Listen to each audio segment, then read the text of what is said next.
ठरलं तर मग मालिकेच्या आजच्या भागात अर्जुन आणि सायलीचे घरचे घरी वाट पाहत असतात. कल्पना पूर्ण आजीला म्हणते की अर्जुन आणि सायलीला घरी यायला उशीरच झाला, पण ठीक आहे, डॉक्टर त्यांना समजावून सांगत असतील कशी कशी काळजी घ्यायची ते. त्यावर पूर्ण आजी म्हणतात, कल्पना तुझा उत्साह ठीक आहे, पण आता पुरे काय आहे ना, अर्जुन येईल आणि कळेल की पित्त झालंय आणि तुझा चेहरा पडेल. तेवढ्यात अर्जुन आणि सायली घरी येतात. कल्पना त्यांना विचारते काय झालं, डॉक्टरने काय सांगितलं. अर्जुन म्हणतो काहीच नाही, ब्लड सॅम्पल घेतलेत, उद्यापर्यंत रिपोर्ट येतील, मग काय ते सांगतील डॉक्टर.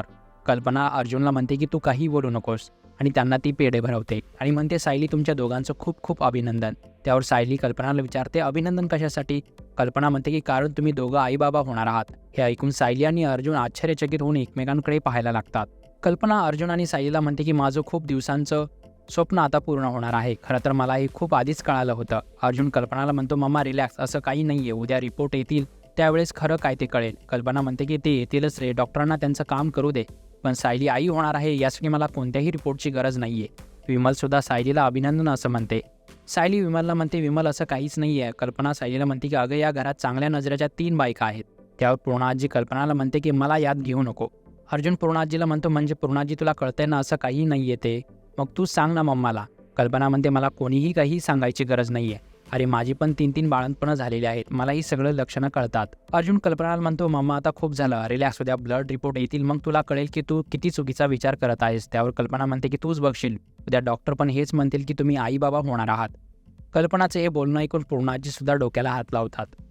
इकडे प्रियाचं बोलणं सुमन ऐकते आणि ती प्रियाला विचारते खोटं असलं तरी बापच आहे ना, म्हणजे काय हे तू का बोलत होतीस. नागराज सुमनला खूप समजावण्याचा प्रयत्न करत असतो, पण ती त्याला गप्प करून सारखं प्रियाला विचारत असते की खोटं असलं तरी बापच आहे ना माझा, असं तू का बोलली.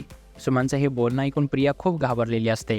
इकडे अर्जुन आणि सायली बेडरूममध्ये येतात तेव्हा सायली अर्जुनला म्हणते की सर काय हे होऊन बसलंय. अर्जुन सायलीला समजावण्याचा प्रयत्न करतो.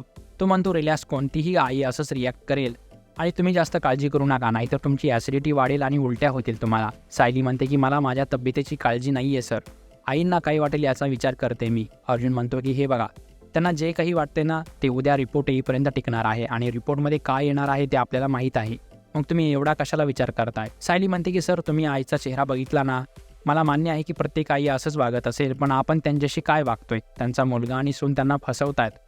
तुम्ही जे बायको करत प्रेमाचं नाटक करताना त्याचीच ही फळं आहेत. उद्या त्यांचा अपेक्षाभंग होणार आहे, तो त्या कसं सहन करणार आहेत. उद्या जेव्हा त्यांना कळेल की मी प्रेग्नेंट नाही आहे त्यांना खूप वाईट वाटेल. इकडे प्रिया सुमनला खोटी गोष्ट सांगत असते की माझी मैत्रीण असं म्हणत होती की हा माझा खरा बाप असूच शकत नाही, आणि सुमनला ती गोष्ट पटते सुद्धा. नागराज आणि प्रिया सुमनला कसं तिथून बाहेर लावतात. प्रिया विचार करत असते की इथंही सुमन आणि तिकडे ती अस्मिता बिंडोकपणाची कॉम्पिटिशन सुरू आहे यांच्यामध्ये, आणि यांच्यामध्ये मला पण माती खावी लागते. कल्पना विमलला तिच्या रूममध्ये घेऊन येते आणि तिला लहान बाळाचे फोटो दाखवते आणि ते बघून विमल कल्पनाला विचारते हे कोणाचं बाळ. त्यावर कल्पना म्हणते की हा फोटो अर्जुनच्या लहानपणीचा आहे आणि हे फोटो मी मोठे फ्रेम करून अर्जुन आणि सायलीच्या खोलीत लावणार आहे, जेणेकरून सायली त्याला रोज बघेल आणि तसंच बाळ जन्माला येईल. विमल कल्पनाला म्हणते की खरंच सायली प्रेग्नेंट असेल ना. कल्पना विमलला म्हणते माझा पूर्ण विश्वास आहे की मी आजी होणार आहे. मला असं झालंय की कधीही बातमी कन्फर्म होते आणि पूर्ण आजीसुद्धा राग सोडतील आणि मग या घरामध्ये सुख नांदेल. अस्मिता प्रियाला फोन करते आणि सांगते अगं ब्रेकिंग न्यूज आहे, सायलीला उलट्या होत आहेत, चक्कर येते, मम्माला तर शंका आहे की ती प्रेग्नेंट आहे. प्रिया म्हणते काय सांगतेस काय. अस्मिता म्हणते की हो तू खरं तेच ऐकतेस आणि मी सायलीवर लक्ष ठेवून आहे, जे घडेल ना मी तुला ते सगळं सांगेल, आणि फोन ठेवते. दुसऱ्या दिवशी सकाळी कल्पना खूप उत्साहात असते, ती कॉफीसुद्धा पित नाही. विमल कल्पनाला म्हणते की वहिनी तुम्ही डॉक्टरांना फोन करून विचारा की काय आलंय रिपोर्टमध्ये ते.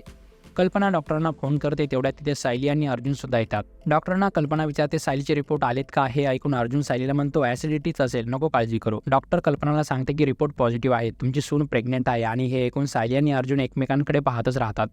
डॉक्टरांचं हे बोलणं ऐकून कल्पनासुद्धा खूप खुश होते. प्रताप कल्पनाला विचारतो की काय झालंय. कल्पना अर्जुन आणि सायलीचा हात पकडून म्हणते की अर्जुन सायली तुमच्या दोघांचं खूप अभिनंदन. सायली अगं तुझे रिपोर्ट पॉझिटिव्ह आलेत, तू प्रेग्नेंट आहेस, आणि हे ऐकून सायली आश्चर्यचकित होते. घरचे मात्र खूप खुश होतात. कल्पना त्या दोघांना सोफ्यावर बसवते. कल्पना पूर्णाजीला पकडून म्हणते की पूर्णाजी तुम्ही आता पणजी होणार आहात. अश्विनसुद्धा मी काका होणार आहे असं म्हणत खूप खुश असतो.